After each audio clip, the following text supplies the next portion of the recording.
menaktifkan video, kalian lihat dan amati. Bisa? Oke.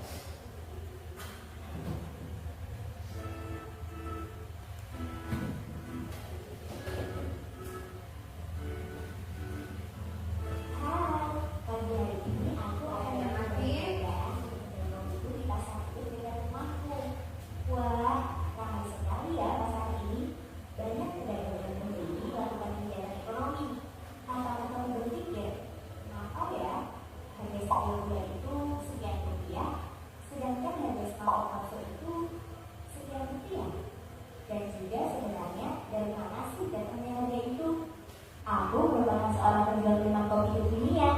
Dengan mempertimbangkan berbagai ongkos dan keuntungan yang akan aku peroleh, aku menjualnya dengan harga 6.000 per cup kopinya. Orang-orang mulai berdatangan ke kedaiku, dari anak kuliahan, orang-orang kantor samping kedaiku ini, sampai bapak-bapak yang hobinya motoran itu. Namun karena kopiku sudah habis terjual, orang-orang pindah mencari minuman kopi ke kedai pesaingku. Wah, ternyata pesaingku itu pasang harga di angka 7.000 dan masih laku juga loh. Duh, coba kalau aku tidak kehabisan kopi, aku pasti masih bisa jualan, bahkan menambah keuntunganku. Oke, sekarang aku langsung menghubungi supplier untuk menambah stok kopinya. Nah, karena stok sudah tersedia, orang-orang jadi berdatangan ke kedaiku lagi. Semoga bermanfaat ya. Sampai jumpa di pembelajaran asyik lainnya.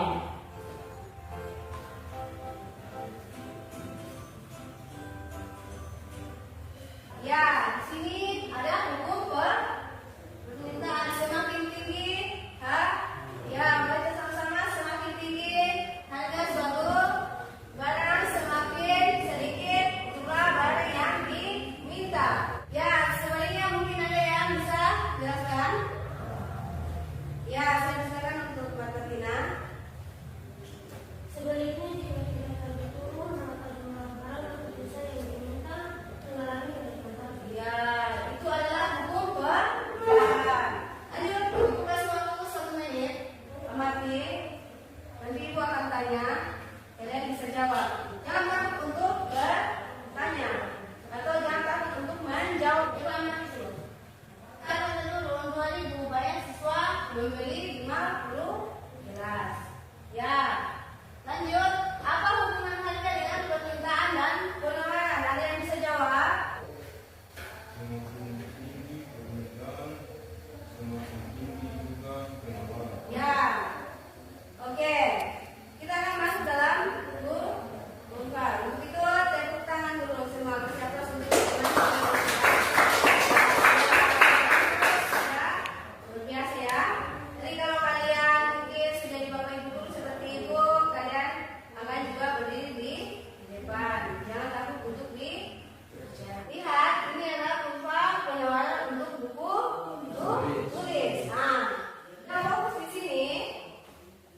Lalu buku yang diminta ada 8. Jadi harganya berapa? 8.000. Nah, lanjut, buku yang diminta ada 6. Harganya berapa? Nah, kalau yang ini buku diminta ada? Harganya berapa? Lanjut, buku ada? Harganya? Nah, kita masuk dalam kurva. Apakah sama dengan kurva permintaan dan kurva penawaran? Sama? Sama atau beda? Beda. Kurva kalau permintaan dia milik ke Dari kiri atas ke kanan. ya dari kiri atas ke kanan bawah. Sedangkan untuk kurva penawaran ke mana? Dari mana? Dari kiri bawah, kiri kanan. Ya dari kiri bawah ke kanan atas. Seperti ini. Ini adalah kurva penawaran. Jadi kita sambungkan di sini kita bikin kurva. Ada di sini ada ini adalah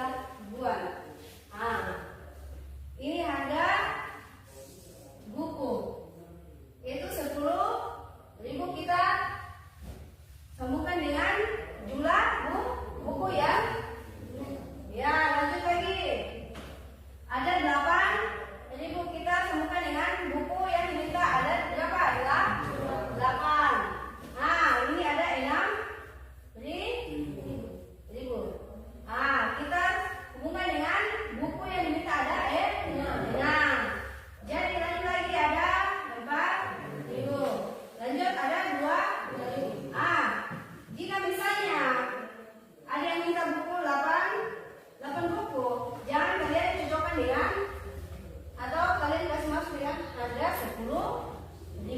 Kalian harus bisa pahami di sini ya, dan di sini. Lalu kalian bisa bikin lupa. Oke, sudah paham semuanya? Ibu akan kasih soal. Apakah ada yang bisa jawab soal yang ibu bikin di papan? Buat dalam buku permintaan. Silakan bikin.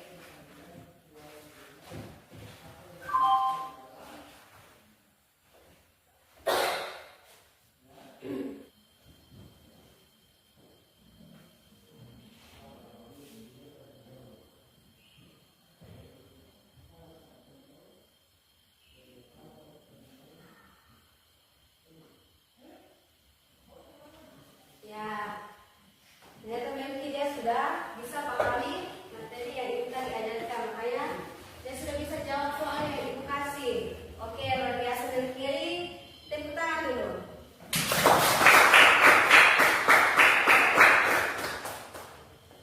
Itu dikembangkan yang begini, kita akan masuk dalam diskusi. Jadi, ibu bentuk 2 kelompok.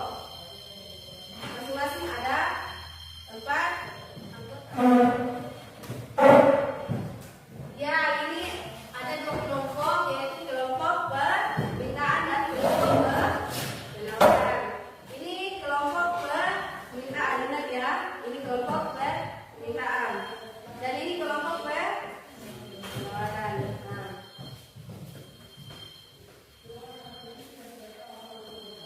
Oke, karena waktu sudah habis, ya. Siapa yang bisa presentasi di depan duluan? Apakah dari kelompok permintaan atau kelompok penawaran? Ya, saya persilakan untuk kelompok permintaan. Indikasi masalah. A. Apa yang menyebabkan permintaan ayam meningkat pada kasus tersebut? Penyebab permintaan ayam meningkat pada kasus tersebut. Permintaan ayam meningkat karena menjelang hari raya, kebutuhan masyarakat meningkat. Banyak keluarga membeli ayam dalam jumlah lebih banyak dari biasanya.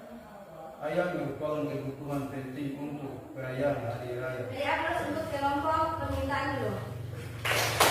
Ini adalah kelompok penawaran.